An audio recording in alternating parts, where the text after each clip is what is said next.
Kita lanjutin lagi materi yang tadi kepotong, mohon maaf. Kita lanjutin lagi bicara tentang yang tidak termasuk subjek pajak. Nah, tadi sudah disampaikan adalah kantor perwakilan negara asing berikut pejabat-pejabatnya yang bukan warga negara Indonesia selama dia penghasilannya hanya dari pekerjaan dia sebagai diplomat dan diberlakukan timbal balik ketika pejabat diplomatik Indonesia bekerja di negara mereka, penghasilan hanya dari sebagai diplomat dan mereka pun diperlakukan sebagai bukan subjek pajak.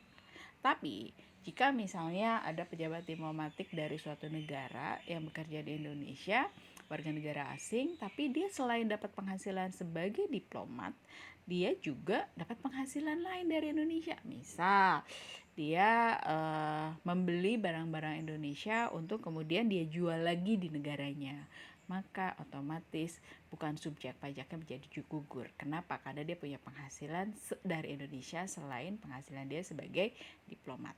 Itu yang pertama. Yang kedua adalah tadi kan kata perwakilan negara asing dan pejabat perwakilan diplomatik atau konsulat dan lainnya.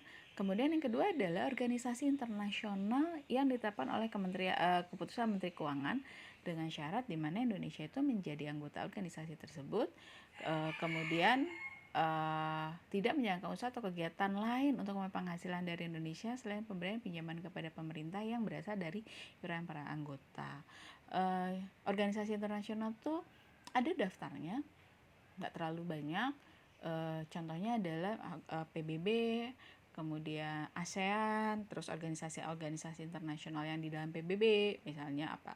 WHO, WHO, UNICEF, UNDP, kayak gitu ya. Terus Bank Dunia, IMF, kemudian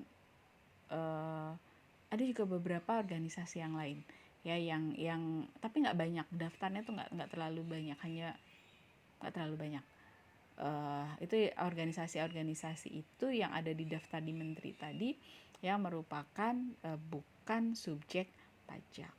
Ketika organisasi tersebut bukan subjek pajak, maka pejabat-pejabat dari perwakilan organisasi internasional tadi yang ada di Indonesia, karena misal organisasi tersebut buka kantor di Indonesia juga, selama dia bukan warga negara Indonesia dan tidak punya usaha kegiatan pekerjaan lain di Indonesia selain sebagai pekerjaannya sebagai pengurus organisasi tersebut, maka dia bukan subjek pajak.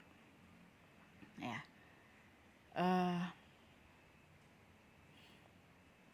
Ya mungkin itu ya kalau yang bukan termasuk subjek pajak ya, sebenarnya cuma kantor perwakilan asing atau diplomatik atau konsulat beserta para pejabatnya atau para pegawai WNA-nya selama mereka tidak dapat penghasilan di Indonesia dan berlaku timbal balik dengan orang Indonesia yang bekerja di negara mereka.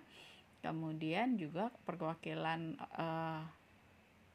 organisasi internasional dan yang yang ditetapkan oleh Menteri Keuangan sebagai bukan subjek pajak ya, beserta para pejabatnya, para pegawainya yang warga negara asing selama dia tidak punya penghasilan lain dari usaha kegiatan pekerjaan bebas di Indonesia hanya sebagai bekerjanya tadi, maka dia bukan subjek pajak. Itu aja materinya, nanti kita diskusikan lagi. Terima kasih, mohon maaf. Assalamualaikum warahmatullahi wabarakatuh.